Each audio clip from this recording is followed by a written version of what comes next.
never slow up, no I don't take shit. I got no love for the fakeness. If you wanna play tough and wanna hate this, I'll always show up. I don't ever slow up, no I don't take shit. I got no love for the fakeness. If you wanna play tough and wanna hate this, I'll always show up and make a statement. I don't ever slow up, no I don't take shit. I got no love for the fakeness. If you wanna play tough and wanna hate this, I'll always show up and make a statement. Everything I do so instinctive and so passionate. Every word I move so descriptive. De nombreuses questions ont été posées sur la doctrine de la bataille décisive japonaise, ou Kantai Kessen, comme on l'appelle apparemment en japonais, bien que j'ai presque certainement horriblement massacré cette prononciation.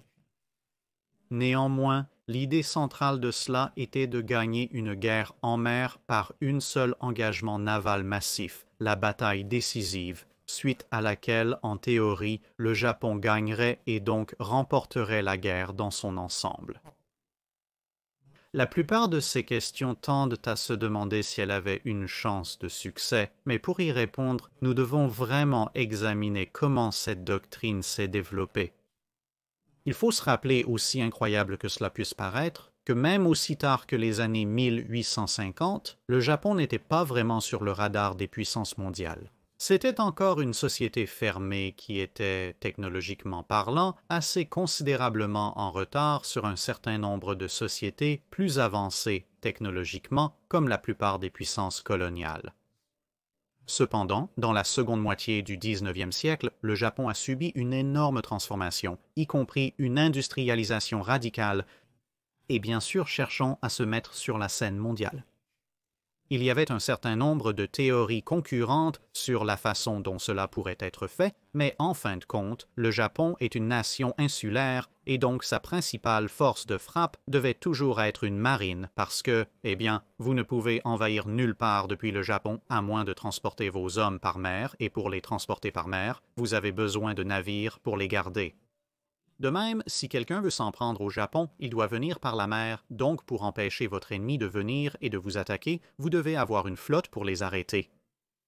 Ce concept n'était pas totalement nouveau et radical. Les Japonais comprenaient largement cela, même si leur succès en matière d'invasion et de défense contre l'invasion par la mer était quelque peu mitigé au cours des quelques centaines d'années passées.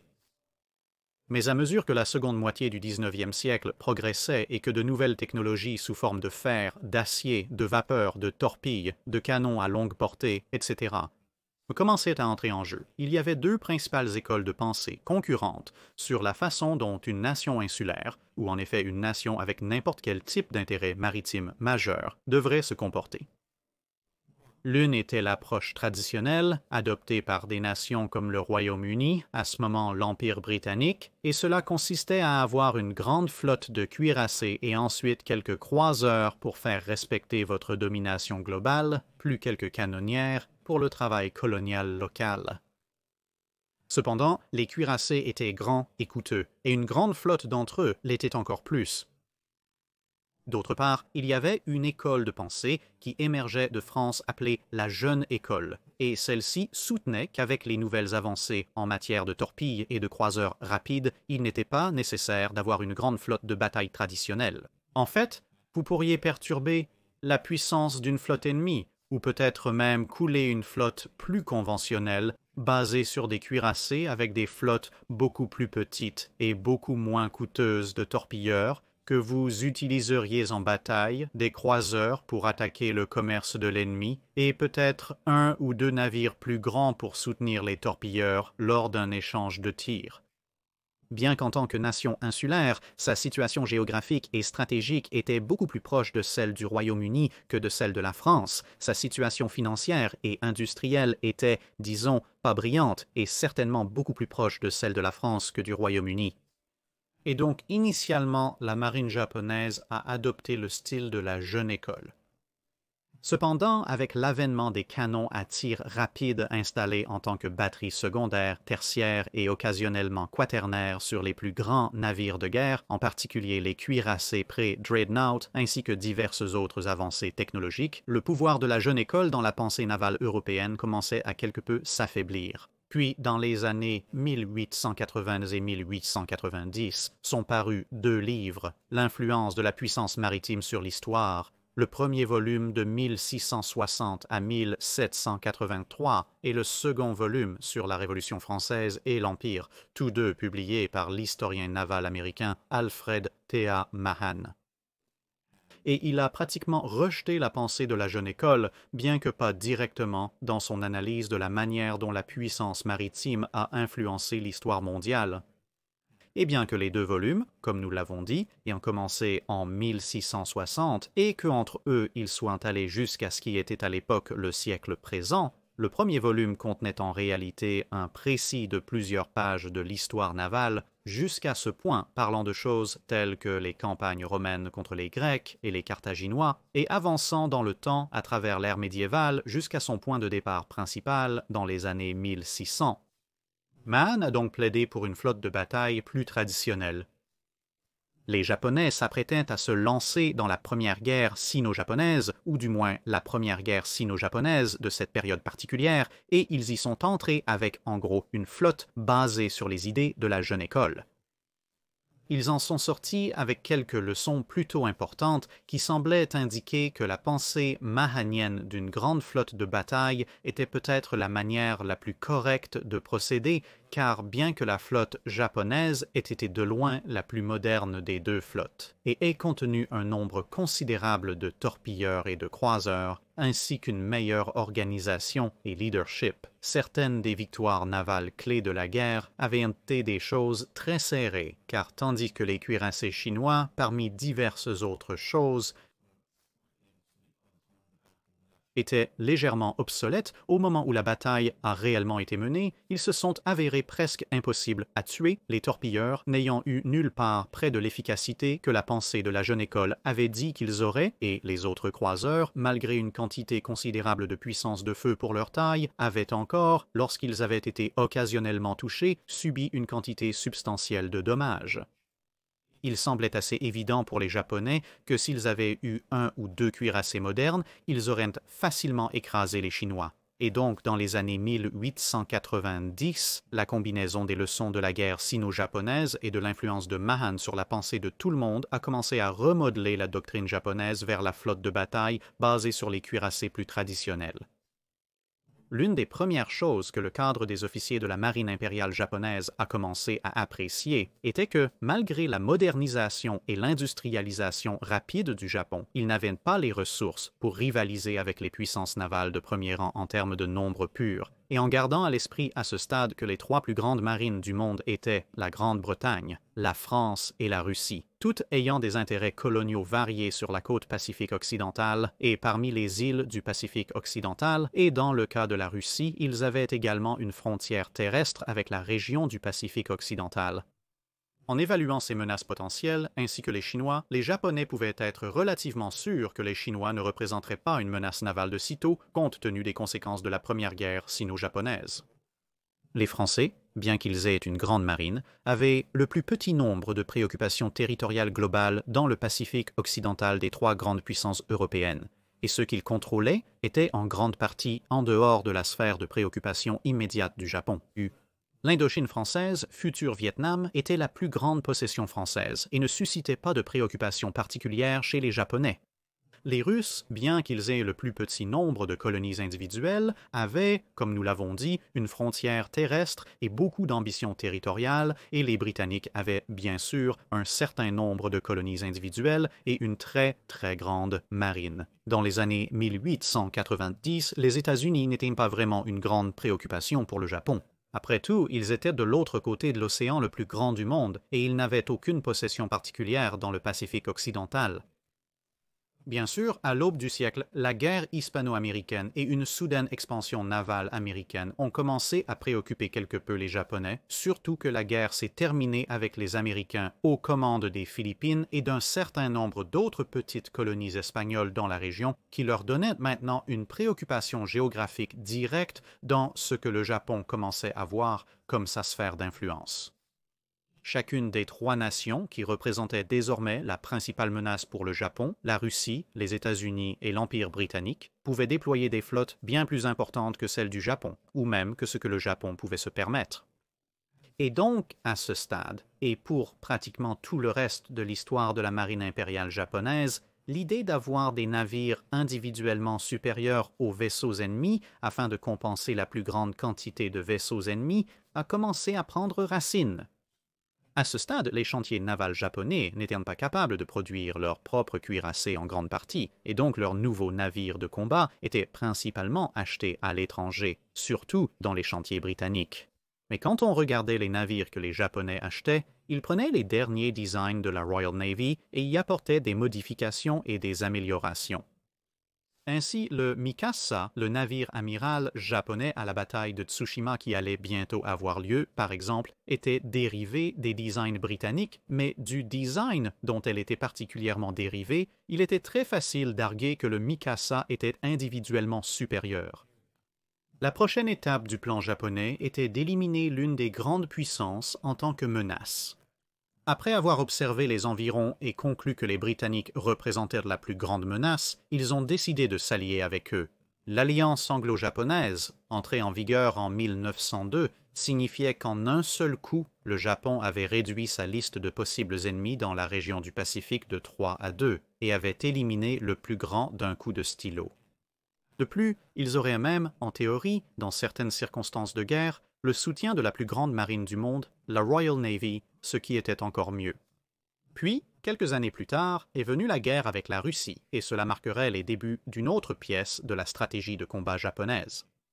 Bien qu'il soit tout à fait correct de soutenir que leurs navires étaient individuellement supérieurs aux navires russes et qu'ils devraient donc être capables de vaincre une flotte russe plus grande, personne de sensé n'allait soutenir que cela signifiait que vous devriez simplement attendre que les Russes viennent à vous avec des nombres supérieurs et espérer que ce paradigme particulier se maintienne. Au lieu de cela, les Japonais ont ouvert l'aspect naval de la guerre par une attaque surprise sur le port russe de Port Arthur en utilisant des torpilleurs. Entre le succès de cela, ainsi qu'un blocus utilisant des mines, malgré quelques pertes dues à leurs propres mines, les Japonais étaient assez satisfaits de l'évolution globale de la guerre. Un certain nombre d'engagements navals ont été menés avec l'escadron pacifique russe, et bien que ces derniers n'aient pas été les écrasantes victoires que les Japonais auraient aimées, la marine impériale japonaise sortait certainement en tête. Puis, bien sûr, est arrivée la seconde escadre du Pacifique, et ici, à la bataille de Tsushima, le Japon a mobilisé pratiquement tous les navires de la marine impériale japonaise, a affronté une flotte russe très nombreuse et l'a battue incroyablement bien, non seulement en coulant un grand nombre de navires russes, mais aussi en capturant un grand nombre et en mettant fin de manière plutôt décisive aux opérations navales à grande échelle dans ce conflit particulier, la principale préoccupation restante étant quelques retardataires russes qui cherchaient à se faire interner dans divers autres ports. Bien qu'ayant généralement le meilleur de la guerre sur terre comme en mer, elle avait oscillé d'avant en arrière un peu jusqu'après Tsushima, lorsque les Japonais pouvaient commander les océans, garantir les lignes d'approvisionnement, ainsi que disposer d'une mobilité stratégique dans leur poche arrière, et les Russes ne pouvaient pas.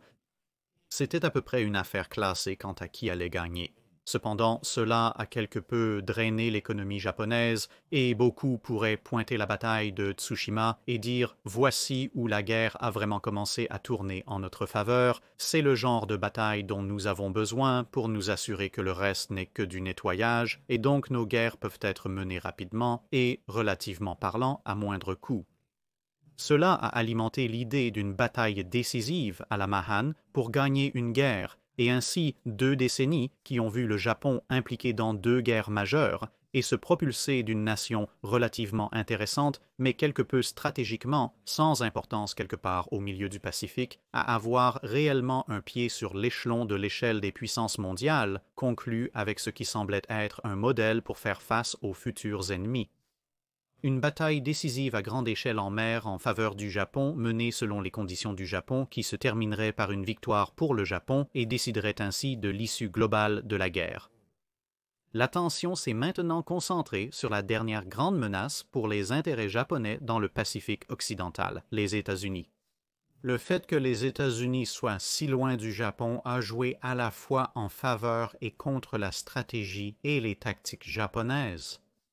Bien qu'une petite escadre puisse être basée aux Philippines, les Philippines n'étaient en aucun cas adaptées au déploiement prolongé d'un grand nombre de navires sous la forme d'une grande flotte de guerre et Pearl Harbor, à ce stade, n'était définitivement pas une base majeure. En fait, elle ne deviendrait une base majeure que bien dans les années 1930. Et donc, en temps de paix, la majorité de la flotte du Pacifique des États-Unis serait basée à San Diego, en Californie, de l'autre côté de l'océan Pacifique. Le principal problème du Japon était qu'une attaque surprise pour diminuer la force d'une flotte ennemie, comme cela s'était produit à Port Arthur, était pratiquement impossible à réaliser dans ce scénario particulier parce que les Japonais n'avaient tout simplement pas autant de navires avec la portée pour traverser tout le Pacifique et revenir, et leurs torpilleurs ne l'avaient certainement pas, et d'eux traversant cette quantité d'océan, quelqu'un était sûr de les repérer et de le signaler, ce qui mettrait un frein à toute la partie surprise de l'attaque surprise. En leur faveur, il y avait le fait que la marine américaine était divisée entre les flottes du Pacifique et de l'Atlantique, et à l'époque, dans les années 1900, cela signifiait qu'ils devraient faire face pendant une période considérable uniquement à la flotte du Pacifique, car pour que les navires de la flotte de l'Atlantique viennent les renforcer, il faudrait soit une montée prolongée des hostilités, soit plusieurs mois de retard pendant que la flotte de l'Atlantique naviguait vers le bas de l'Atlantique, contournait la pointe de l'Amérique du Sud et remontait de l'autre côté. Bien sûr, dans les années 10, cet aspect particulier serait annulé par la construction du canal de Panama, mais pour l'instant, c'était une considération tactique en faveur de la marine japonaise, et pour être honnête, même une fois le canal de Panama achevé, tout ce que cela a fait a été de raccourcir le temps de transit pour la flotte de l'Atlantique, pas de l'éliminer complètement.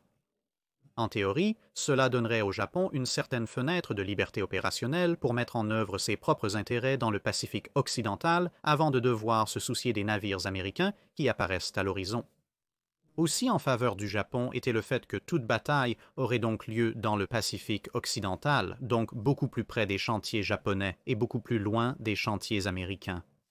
Ainsi, en cas de bataille âprement disputée, ou même peut-être une que le Japon pourrait perdre de justesse, ces navires pourraient rentrer chez eux, et les navires endommagés, en cas de victoire ou de défaite, pourraient tous, en théorie du moins, rentrer chez eux pour des réparations et des réaménagements, alors que les navires américains, qu'ils aient gagné, perdu ou fait match nul, auraient un voyage de retour beaucoup plus long que les navires fortement endommagés pourraient bien ne pas survivre, à moins bien sûr qu'ils ne veuillent se réfugier dans un internement, ce qui, bien qu'ils ne les coulent pas, les sortirait au moins du reste de la guerre. Comme ils prévoyaient de mener une guerre défensive, les Japonais adhéraient à la théorie relativement courante à l'époque selon laquelle une force navale attaquante avait besoin d'une supériorité de 50% en nombre, en supposant que toutes les autres choses étaient égales ou supérieures pour s'assurer la victoire. Donc par exemple, si le Japon avait 10 cuirassés, les États-Unis devraient les attaquer avec 15. À son tour, cela signifiait que si la marine japonaise était 2/3 de la taille de la marine des États-Unis, elle perdrait toujours, mais en théorie, si elle était légèrement plus grande, elle serait capable de gagner. Et donc des pensées ont commencé à se développer qu'une flotte japonaise, qui avait environ 70% de la force de la marine des États-Unis, était une flotte japonaise qui pourrait battre la marine des États-Unis, du moins dans le Pacifique occidental.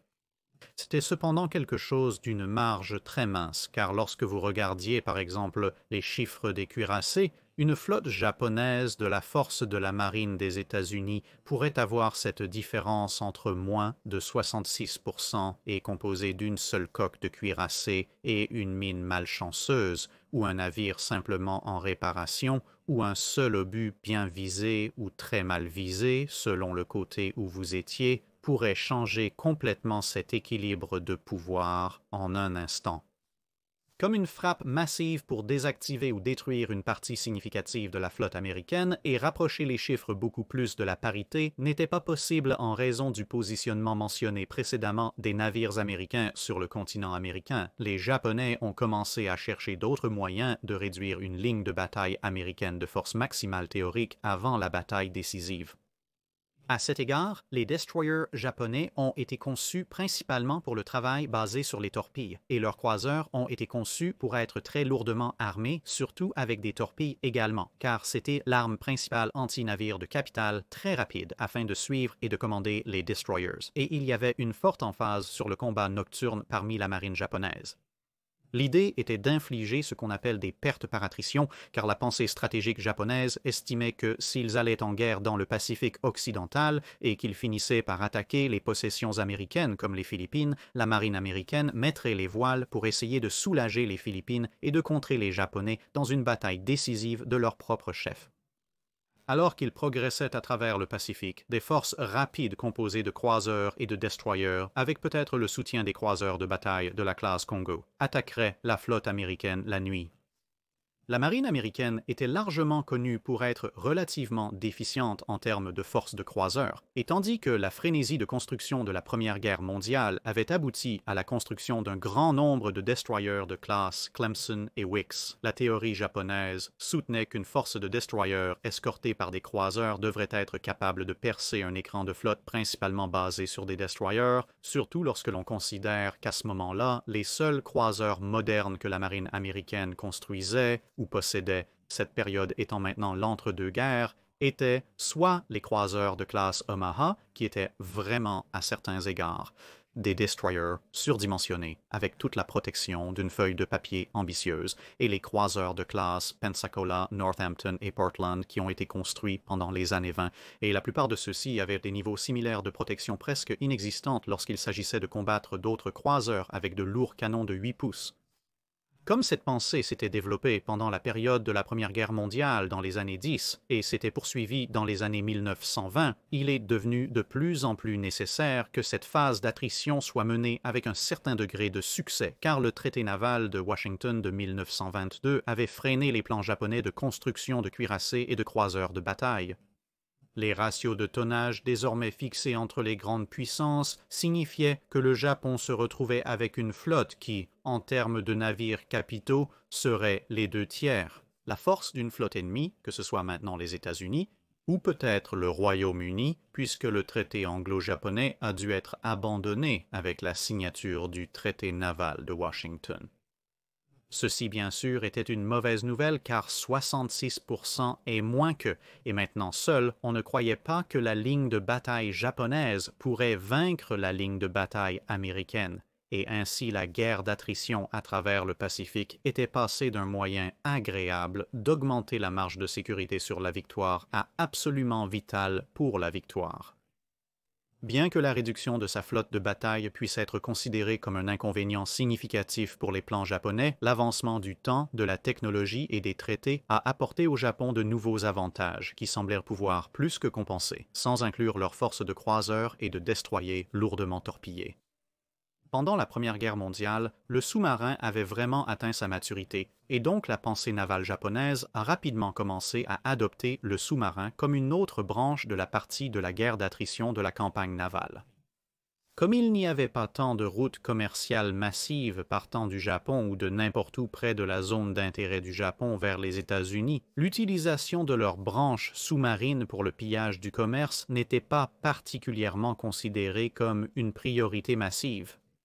Au lieu de cela, les sous-marins étaient généralement configurés comme des sous-marins de flotte, des unités relativement rapides qui étaient conçues pour courir en avant même des escadrons de croiseurs et de destroyers, attendre que la flotte américaine passe sur les sous-marins et ensuite tirer des torpilles pour réduire encore plus la force de la flotte américaine.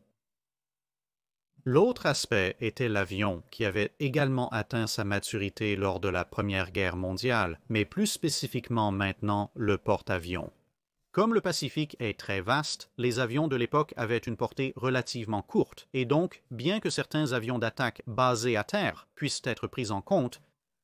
si vous vouliez attaquer la flotte américaine, qui était très peu susceptible de naviguer poliment près de chaque île que les Japonais pourraient occuper et y placer des avions d'attaque terrestres, vous deviez opter pour un porte-avions ou plus. Encore une fois, Un exemple honnête des capacités des avions de l'époque signifiait qu'on ne pouvait pas vraiment espérer que les porte-avions feraient beaucoup de dégâts à la flotte ennemie, mais ils pourraient certainement causer des dommages. Peut-être détruire quelques navires plus petits s'ils étaient vraiment chanceux. Ils pourraient couler un ou deux navires plus grands, mais ils n'étaient pas considérés comme un élément décisif de la stratégie globale japonaise.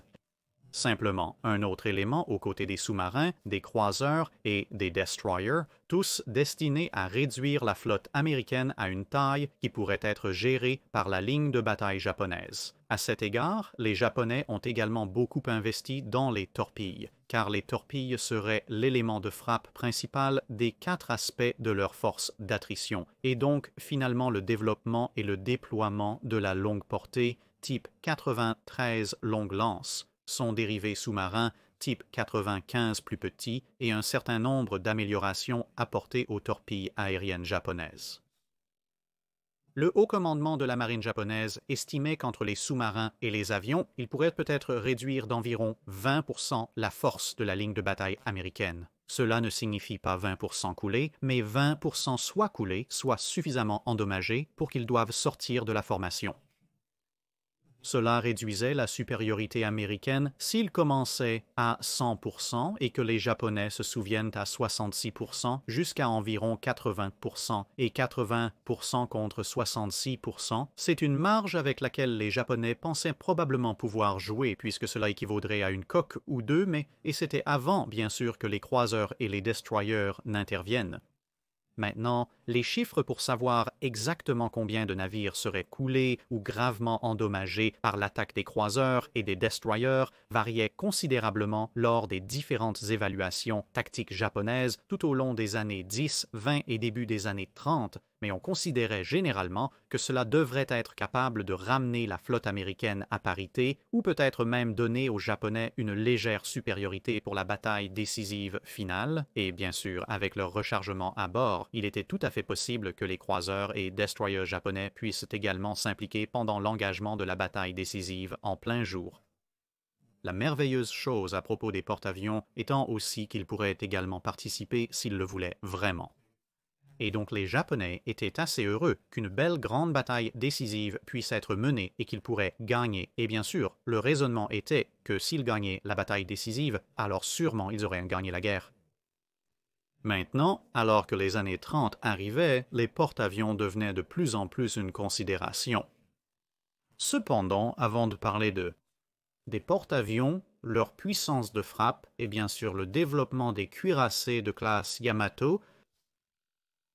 révisons d'abord le plan et la stratégie japonais jusqu'à présent. L'une des premières choses avec toute stratégie de bataille est bien, l'ennemi va-t-il être gentil et coopérer et faire ce que vous pensez qu'il va faire? Dans ce cas particulier, la réponse était en fait oui. Les Américains avaient le plan de guerre orange et le plan de guerre orange consistait exactement en ce que les Japonais pensaient qu'il allait consister, à savoir une grande poussée de la marine américaine à travers le Pacifique pour renforcer les Philippines, se baser là-bas et écraser la flotte japonaise dans une bataille décisive.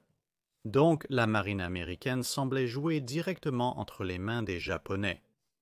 Et si les Philippines tombaient trop tôt pour que la flotte américaine puisse aider, ce qui était envisagé dans diverses évolutions du plan de guerre orange, il y avait un plan pour une campagne de saut d'île en île qui pourrait sembler assez familier car c'est globalement ce que les Américains ont réellement adopté comme stratégie pendant la Seconde Guerre mondiale, mais qui consistait essentiellement à s'emparer d'une base après l'autre et à avancer ainsi à travers le Pacifique. Cela ne posait pas non plus un énorme problème pour les Japonais, car en fin de compte, les Américains navigueraient loin de chez eux vers une zone du Pacifique central ou occidental où les Japonais aimeraient les rencontrer, les affaiblir progressivement, et ensuite les engager dans une bataille décisive, et dans la pensée japonaise, la zone où cette bataille décisive aurait lieu a progressivement progressé de plus en plus à l'est au fil du temps. Cependant, même à ce stade, au début des années 30, avant que les États-Unis ne changent leur plan de guerre, ce qu'ils feraient à la fin des années 30, il y en avait un énorme défaut avec la stratégie Kantai-Kessen.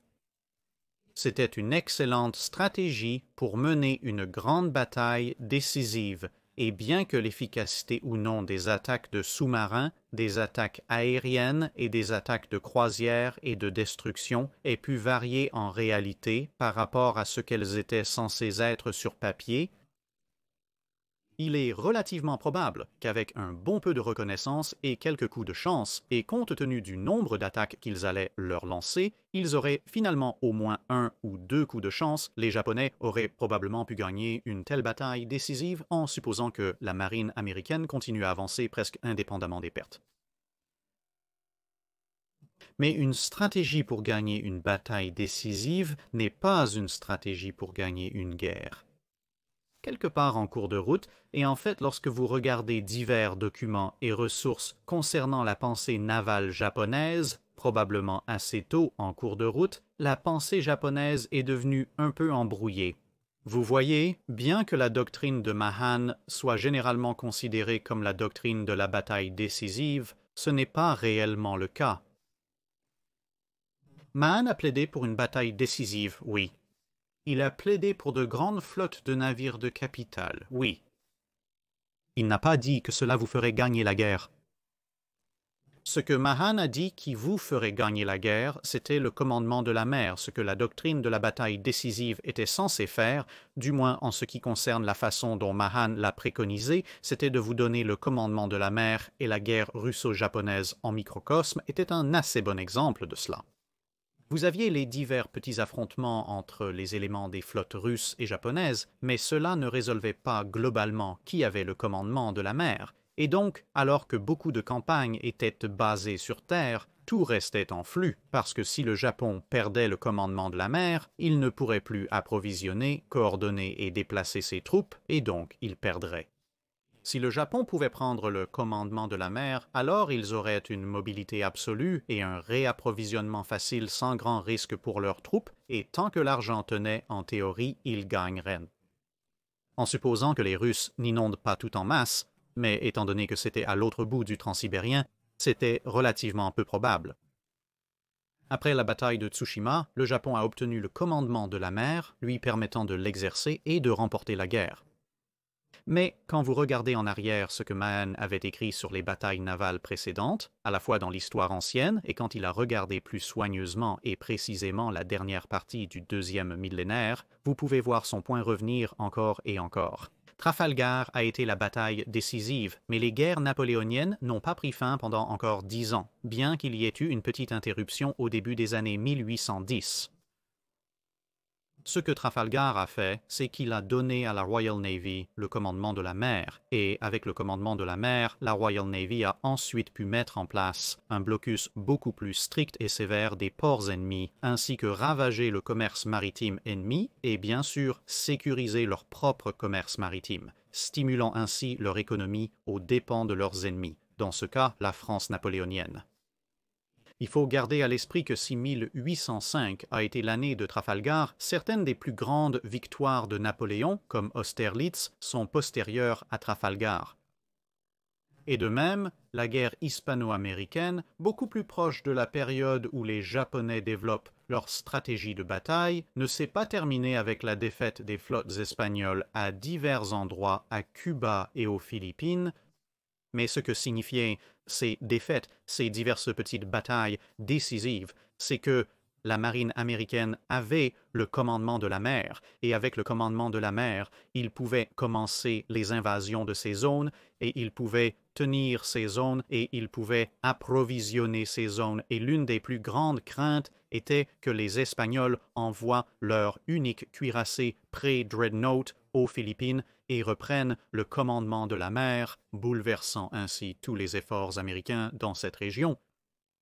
Le point essentiel de Mahan, si en effet on peut réduire 2 livres entiers et beaucoup d'analyses à quelques minutes, était que le commandement de la mer était ce qui vous donnait la victoire, parce que cela signifiait que vous pouviez garder vos propres lignes de vie économiques ouvertes, vous pouviez étrangler les ennemis et vous aviez la supériorité de la mobilité stratégique. En effet, vous pouviez progressivement étouffer la vie de votre ennemi sans nécessairement avoir à débarquer une grande armée. Et si vous deviez débarquer une grande armée, eh bien, vous pouviez le faire en toute sécurité. Vous pouviez la soutenir tant qu'elle restait près de la côte, avec des navires. Vous pouviez la maintenir approvisionnée pendant qu'elle marchait sur terre. Et bien sûr, vous pouviez vous permettre de la payer, espérons même, avec de l'or que vous aviez capturé de l'ennemi, parce qu'ils ne pouvaient pas défendre leurs propres envois d'or. L'objectif était d'arriver à cet état de commandement de la mer. Vous deviez éliminer la marine ennemie, et plus tôt vous pouviez le faire, plus tôt vous pouviez commencer à étrangler. Et c'est là que la bataille décisive intervenait. Avec votre grande flotte concentrée en un seul endroit, vous pouviez aller trouver la grande flotte ennemie qui serait également concentrée en un seul endroit, car si ce n'était pas le cas, votre grande flotte pourrait éliminer toute leur petite flotte assez rapidement. Vous avez votre grande bataille décisive le plus tôt possible, vous gagnez, et maintenant vous avez le commandement de la mer, et finalement vous gagnerez la guerre. C'était cette dernière partie de ce que vous faites, une fois que vous avez le commandement de la mer, que la pensée japonaise n'avait jamais vraiment tout à fait abordé. Quand il s'agissait de la Russie, c'était relativement clair car la Russie était juste là. Vous pourriez mener une campagne terrestre comme lors de la guerre russo-japonaise. Quand vous essayez de traiter avec quelqu'un comme l'Empire britannique, eh bien, ils avaient en quelque sorte évité cela pendant une bonne partie des années 1910 et 1900, en ayant le traité naval anglo-japonais, et ensuite, à nouveau, les possessions britanniques, du moins celles qu'ils voulaient, étaient assez proches du Japon, et avec tant de possessions outre-mer dans le monde entier, la Royal Navy pourrait probablement engager légèrement moins de navires en proportion de sa force globale pour affronter le Japon par rapport à la US Navy. Donc obtenir le commandement de la mer permettrait aux Japonais de prendre ce qu'ils voulaient et les Britanniques négocieraient probablement pour en récupérer une partie et accepter un nouveau statu quo puisque après tout ce n'est peut-être pas une quantité fantastique de leur empire qui était globalement menacée. Puisque prendre un endroit comme l'Inde ou l'Australie pourrait être une bonne idée. L'Inde comptait beaucoup de monde, à la fois des troupes indiennes et britanniques. Eh bien, si vous allez envahir l'Australie, ils avaient leur système de défense EMU, donc oui, ne réfléchissons pas trop à celui-là. Mais les Japonais pensaient surtout à combattre les États-Unis pendant la majeure partie du début du XXe siècle, et le gros problème qu'ils avaient là était que les États-Unis étaient très loin, ce qui, comme nous l'avons dit, avait effectivement confirmé un certain nombre d'avantages pour les Japonais, mais cela signifiait aussi que les moyens traditionnels d'exploiter le commandement de la mer n'éliminaient pas réellement les États-Unis de la guerre, parce que les Japonais pouvaient prendre les Philippines très bien. Ils pouvaient prendre un certain nombre des petites colonies insulaires que les Américains avaient héritées des Espagnols très bien. Mais ensuite, la prise de ces colonies n'a pas eu d'impact massif sur l'économie des États-Unis. Elle n'allait pas avoir d'impact massif sur l'armée des États-Unis. Elle n'allait pas provoquer un effondrement économique ou un désir particulier de paix au sein des États-Unis. Il n'y avait pas de grande route commerciale dans les environs immédiats que vous pourriez attaquer. La plus grande route commerciale transpacifique internationale que vous pourriez peut-être viser serait la ligne Australie-Amérique. Mais si vous faisiez cela, alors vous impliqueriez les Britanniques, à quel point vous doubleriez maintenant le nombre d'ennemis contre lesquels vous vous battez, ce qui n'est pas une bonne chose. Donc, que vous restait-il avec le commandement de la mer? Vous pourriez bloquer la côte ennemie, mais c'est là que le fait que l'Amérique soit loin pose problème, car les Américains mettraient pas mal de temps à atteindre le Pacifique occidental et ils auraient beaucoup de problèmes pour maintenir leurs forces là-bas. Si les Japonais prenaient les Philippines, mais de même, les Japonais mettraient un temps incroyablement long pour arriver aux États-Unis et il n'y avait rien sur la côte ouest des États-Unis où les Japonais pourraient se baser pour maintenir leur flotte approvisionnée et prête, et bien sûr c'est le continent américain, c'est une énorme quantité de côtes, même pour commencer à essayer de bloquer avec votre petite marine, et bien sûr l'Amérique a plus d'une côte. Donc, l'idée traditionnelle de bloquer votre adversaire serait impraticable pour commencer, et même si vous essayiez et réussissiez par magie, vous n'avez bloqué que la moitié de la côte, ce qui ne vous aide pas vraiment quand vous parlez d'une puissance industrielle aussi grande que l'Amérique qui pourrait simplement construire une autre flotte de taille égale ou plus grande de l'autre côté du continent, la faire naviguer à travers le canal de Panama et vous battre très sévèrement. Et donc, la faiblesse globale de la doctrine du Kantai-Kessen était « Que faites-vous après avoir gagné la bataille décisive ?» Elle reposait sur la flotte américaine qui sort, blesse la flotte américaine, combat la flotte américaine, gagne la bataille, ... nous gagnons la guerre. Espérons que les Américains reconnaissent que nous sommes supérieurs et abandonnent, parce que si les Américains ne reconnaissaient pas la supériorité japonaise et n'abandonnaient pas, il n'y avait pas grand-chose que les Japonais pouvaient faire pour réellement blesser les États-Unis continentaux. Et donc, si les Américains voulaient revenir pour un deuxième, troisième ou quatrième round, il y avait peu de choses qu'ils pouvaient faire à ce sujet.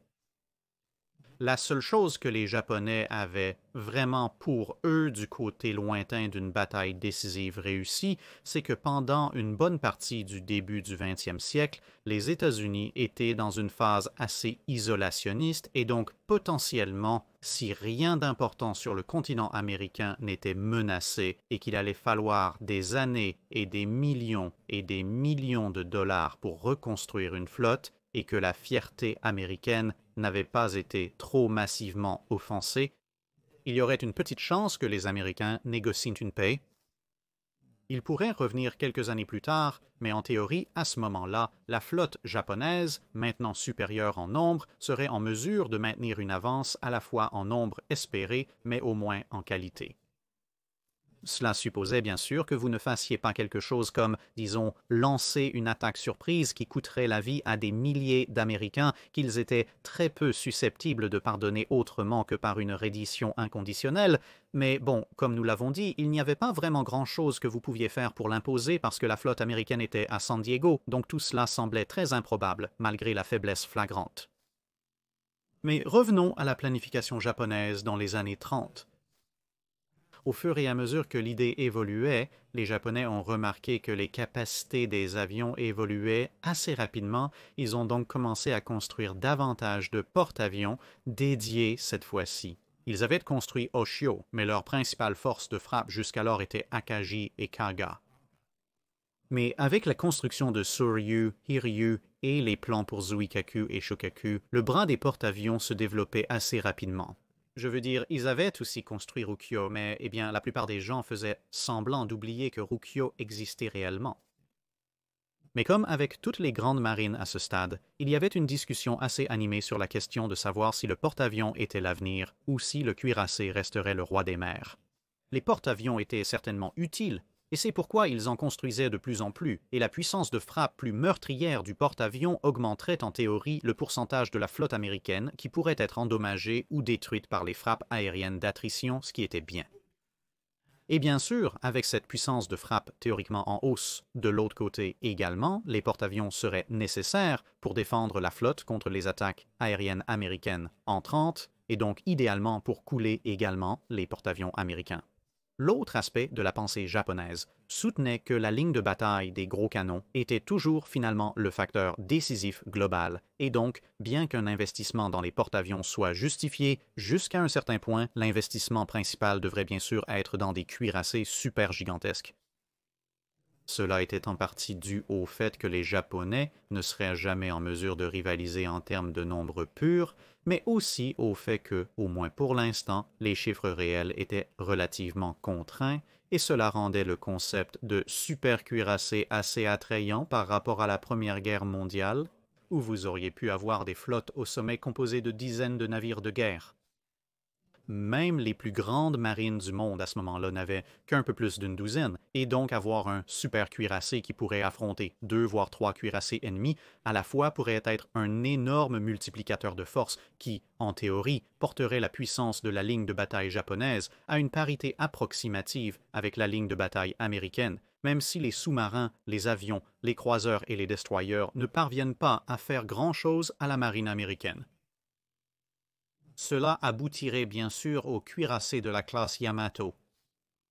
Pendant une grande partie des années 30, l'argument selon lequel le super cuirassé ou le porte-avions serait l'arme principale de la marine japonaise a fait l'objet de débats et, en conséquence, ils ont fini par construire à la fois les Yamato et les porte-avions, mais le Japon avait des limitations financières et de ressources qui n'avaient pas disparu par rapport à quelque chose comme la marine des États-Unis, et donc en construisant les deux bras de la puissance de frappe capitale, cela signifiait que d'autres aspects de la flotte, tels que de grands nombres de petits navires pour l'escorte et la défense de leur propre marine marchande, étaient quelque peu négligés, car il n'y avait tout simplement pas l'argent ou les ressources pour les construire.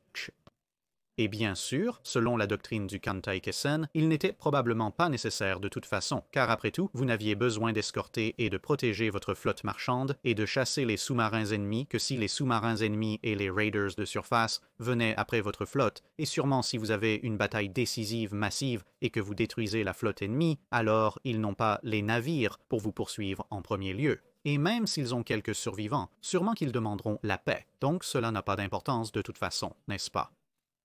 Cependant, vers la fin des années 30, trois choses ont changé.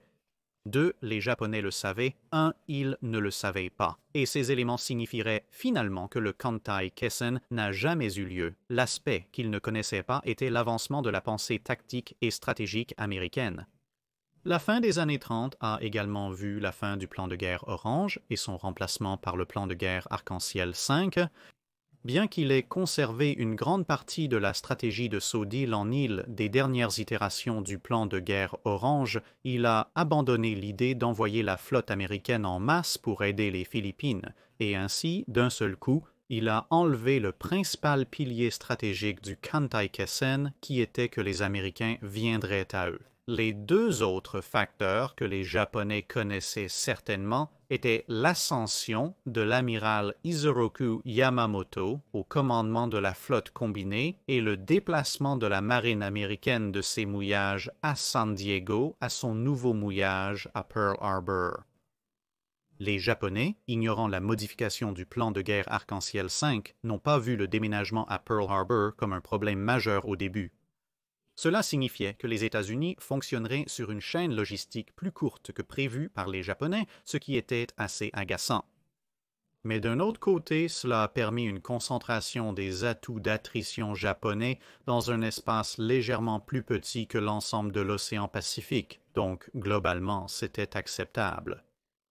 Cependant, l'arrivée de l'amiral Yamamoto a considérablement changé la donne, car bien que la doctrine entière du Kantai-Kessen était relativement passive et défensive, aussi étrange que cela puisse paraître, elle reposait effectivement sur le fait que les Américains viennent aux Japonais avant qu'une partie majeure de celle-ci ne soit mise en œuvre. L'amiral Yamamoto était, disons, un peu plus agressif, et maintenant que Pearl Harbor était à peu près à portée de la marine impériale japonaise, et avec l'amiral Yamamoto étant un partisan des porte-avions, il a commencé à examiner la flotte de porte-avions japonaise et ses avions et pilotes très compétents. Regardez Pearl Harbor, où la flotte américaine était maintenant à une distance de frappe alléchante, puis regardez à nouveau son propre expérience de guerre lors de la guerre russo-japonaise et l'effet relativement important de cette attaque surprise sur Port Arthur au début de la guerre, et il a commencé à assembler les pièces. Et ainsi, la stratégie japonaise a commencé à changer quelque peu. La guerre d'attrition des sous-marins, croiseurs et destroyers était toujours là. Mais la réflexion de l'amiral Yamamoto était la suivante. Si vous pouviez garantir que la flotte ennemie serait à un seul endroit à un moment précis que vous pourriez frapper, comme disons Pearl Harbor, pourquoi ne pas la frapper dans le port avant qu'elle ne prenne la mer? Après tout, si elle prend la mer, elle sera en alerte et active. Et elle pourrait aller dans toutes sortes de directions et vous pourriez la manquer et donc l'attaquer un peu plus tard, ou si vous êtes vraiment malchanceux, vous pourriez la manquer complètement et bien sûr, un navire en mouvement peut éviter. Un navire stationnaire qui ne s'attend pas à une attaque peut être touché assez facilement. Et cela signifie que lorsque vos autres unités d'attrition, vos sous-marins et vos croiseurs et destroyers vont après la flotte américaine, la flotte américaine est moindre, donc ils n'auront pas autant d'escorte, ce qui signifie que vous allez subir moins de pertes de vos propres sous-marins et moins de pertes dans vos propres unités de destroyers et de croiseurs, et vous allez réaliser encore plus proportionnellement parce qu'un cuirassé coulé sur 15 est une perte globale beaucoup plus petite qu'un cuirassé ou un porte-avions coulé sur, disons, 8 ou 9 restants. Cela ne veut pas dire que l'amiral Yamamoto était extrêmement enthousiaste à l'idée de faire la guerre aux États-Unis, comme il l'a reconnu. beaucoup des problèmes que nous avons soulignés plus tôt. Concernant le fait que si les États-Unis veulent vraiment s'accrocher à la guerre, ils peuvent le faire, et il n'y a pas grand-chose que les Japonais peuvent faire à ce sujet, en raison de l'immensité du Pacifique séparant les États-Unis continentaux et le Japon. Cependant, en cas de guerre, Yamamoto cherchait une victoire rapide et décisive en frappant les Américains aussi fort que possible le plus tôt possible, même s'il pouvait choisir de continuer la guerre. Cela permettrait en théorie au Japon de prendre le maximum de temps pour prendre ce dont il avait besoin en termes de ressources et de territoire. De plus, renforcer sa marine, espérons-le relativement intacte, afin qu'elle puisse au moins essayer de maintenir une avance aussi longtemps que possible sur une marine américaine qui serait en reconstruction et ensuite, si absolument nécessaire, forcer la nouvelle marine américaine à venir à eux, leur donner un coup assez dur et ensuite, espérons-le, négocier une paix. Malheureusement, lorsque la situation est devenue critique, la doctrine Kantai-Kessen s'est avérée quelque peu insuffisante. En raison de l'obsession continue avec la grande bataille décisive, cela signifiait que des nombres assez significatifs des navires de guerre du Japon étaient retenus pendant une période considérable du début de la guerre, où ils auraient probablement été les moins vulnérables et les plus utiles. Cela signifiait également qu'avec l'échec des attaques de Pearl Harbor à détruire les porte-avions américains malgré le changement d'accent de cuirassé à porte-avions dans certaines parties de la marine japonaise, surtout dans les échelons supérieurs du haut commandement, cela signifiait que les Japonais essayaient constamment d'attirer les porte-avions américains dans la bataille et la flotte américaine en général, mais lorsque la bataille a commencé, malgré un succès tactique initial à la bataille de la mer de Corail, ainsi qu'un succès tactique global à la bataille des îles Santa Cruz, d'autres batailles, comme Midway, ont sérieusement affaibli la force de la marine japonaise, et aucune bataille n'était la bataille décisive qu'ils recherchaient.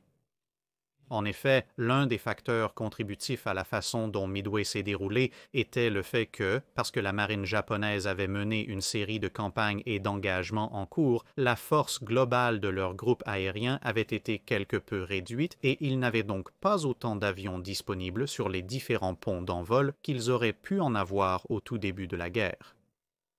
Et bien sûr, le gros éléphant dans la pièce était cette attaque à Pearl Harbor. Bien qu'elle ait réussi à détruire ou à endommager une quantité significative de l'ancienne ligne de bataille de cuirassés standard américains, le fait simple est que le cuirassé en général et le cuirassé standard en particulier, avec sa vitesse relativement lente, n'étaient pas le cœur et le centre de la ligne de front d'une marine moderne. Les cuirassés rapides resteraient pendant un certain temps un élément critique d'une flotte, mais le porte-avions monterait très rapidement en puissance également, et aucun cuirassé rapide n'a été coulé, pas plus que de porte-avions. De plus, bien sûr, c'était une attaque surprise. Les Américains ont mal réagi à une attaque surprise. On pourrait également soutenir que l'attaque de Pearl Harbor a été en réalité trop réussie, malgré l'absence de destruction de porte-avions, car avec tant de cuirassés américains au fond de la mer nécessitant des sauvetages, des réparations ou simplement des déblaiements, cela signifiait que pour la première partie de la guerre, même si les amiraux américains avaient voulu envoyer la flotte de bataille et ainsi invoquer la doctrine de Kantai-Kessen à leur insu, ils ne pouvaient pas parce qu'ils n'avaient pas de flotte de bataille. Cela les a à leur tour forcés à utiliser leurs porte-avions et plus tard leurs cuirassés rapides ainsi que leurs croiseurs et destroyers d'une manière complètement différente. Ils suivaient bien sûr de manière lâche le plan de guerre Rainbow Five, que comme nous l'avons dit, les Japonais ne connaissaient pas réellement, mais les Japonais avaient involontairement supprimé toute possibilité pour les Américains de suivre le plan de guerre orange, comme nous l'avons dit, même s'ils l'avaient voulu.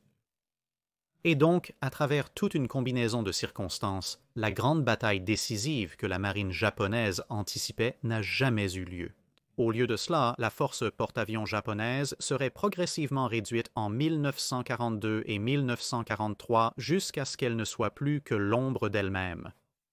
Divers navires de guerre japonais seraient perdus dans un certain nombre d'engagements séparés jusqu'à ce que le nombre de navires de guerre disponibles ait tellement diminué que tout type d'engagement de cuirassés contre la flotte américaine ne serait même pas une victoire à la Pyrrhus, ce serait juste un dernier baroud d'honneur glorieux, et ainsi la doctrine du Kantai Kessen, bien que les Japonais aient continué à espérer, s'est juste essoufflée. Elle avait finalement échoué, non seulement à cause des changements de réalité opérationnelle entourant l'éclatement réel de la guerre, comme nous venons de l'expliquer, mais aussi simplement, comme nous l'avons mentionné plus tôt, sur le fait qu'ils n'avaient jamais vraiment considéré ce qu'ils allaient faire après la bataille décisive. Dans bien des aspects, comme le dit la vieille illustration, le Kantai Kessen était un peu comme un chien qui poursuit une voiture. Il avait une idée très claire de ce qu'il voulait faire, mais s'il réussissait jamais, il n'avait aucune idée réelle de ce qu'il allait faire ensuite. Et cela, à la fin, allait être sa perte, peu importe quand il a été mis en jeu. C'est tout pour cette vidéo, merci d'avoir regardé. Pour tout commentaire ou suggestion de navire à examiner, laissez-nous un message ci-dessous. Commentez le post épinglé pour les questions de cale sèche.